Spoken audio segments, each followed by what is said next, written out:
Thank you, Chairman.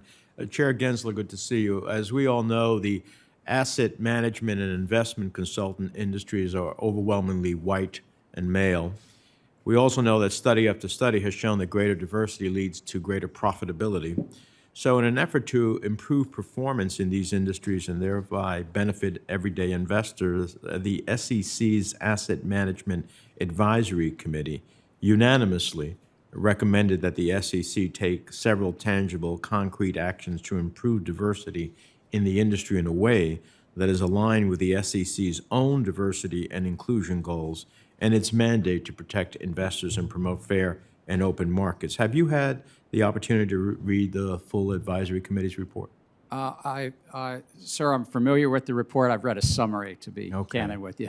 Have you been briefed by the authors of the recommendations and the advisory committee's diversity and inclusion subcommittee leadership? I've met with the leadership of the committee. Have they advised you about it? Yeah. Oh, yes. Okay. Yes. Well, these recommendations, they're simple, they're straightforward. For example, one is to require enhanced disclosure requirements on gender and racial diversity of advisory firms. Some firms already report this information voluntarily. Another is to establish a procedure to allow the SEC, when it receives reports of discriminatory practices, to direct reporting parties to the government agency best equipped to investigate the complaint. None of this is particularly difficult or controversial, as is evidenced by the unanimous vote of the advisory committee. So given that broad support, can you commit to bringing these items before the commission for a vote before the end of the year so we can bring transparency and diversity to the industry and ultimately deliver better market outcomes for investors? I've asked staff to look very closely not only at these recommendations, but other recommendations with regard to issuers, but you're speaking about on the investment management side, and make recommendations up to the commission. With a full docket, I don't want to say what time that will be. It might be after the end of this year. Let me just say you've been around here for a while, and I get similar answers from every chair. And the problem is we never end up with any concrete steps to creating the diversity that everybody claims that they support.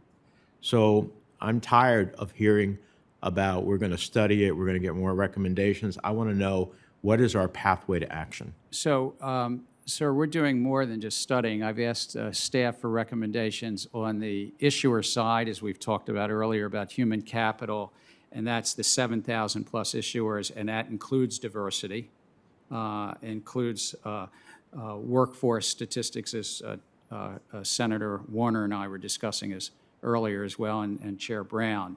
So I've asked to bring that up in front of the 5-member commission. It's a lot to take on to do the economic analysis, and it'd be very investor focused, because we have to live within the chalk lines. This is about investors and what investors make their decisions upon.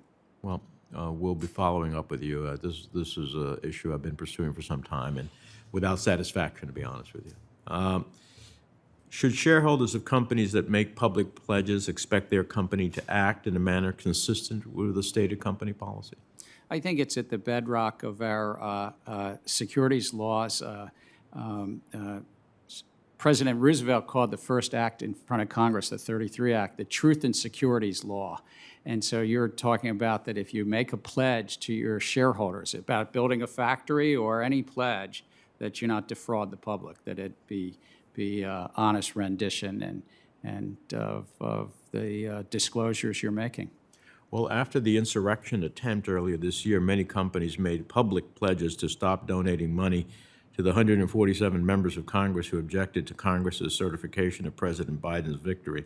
However, since then, many of these companies resumed their political donations in direct contradiction to their public pledges. So I don't believe necessarily that they follow what they say. So therefore, do shareholders have the right to know whether their company's political donations contradict their public commitment, and whether those companies may be supporting outcomes which might pose a material risk to the company's bottom line?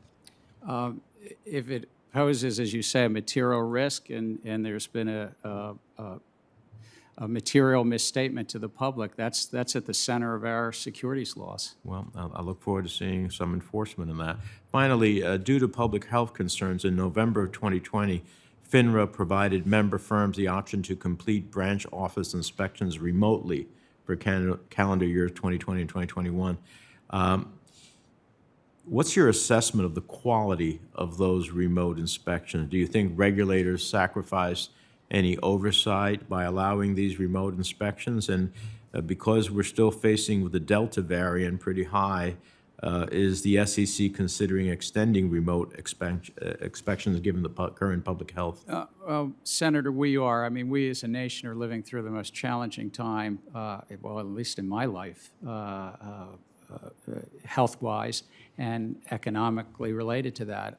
When I have conversations with our head of examinations, we have about a 1,200 person examination unit. I ask that very question: what do we lose? What do we gain being remote? And they're trade-offs. We've gained people aren't commuting as much. The people have a better work-life balance and so forth, our examiners. What we lose is you're not sitting in a room eyeball to eyeball talking to somebody as you're trying to inspect a fund or a company and so forth. But yes, we're looking at extending this just because of the realities of this health pandemic that we're in. Thank you, Mr. Chair.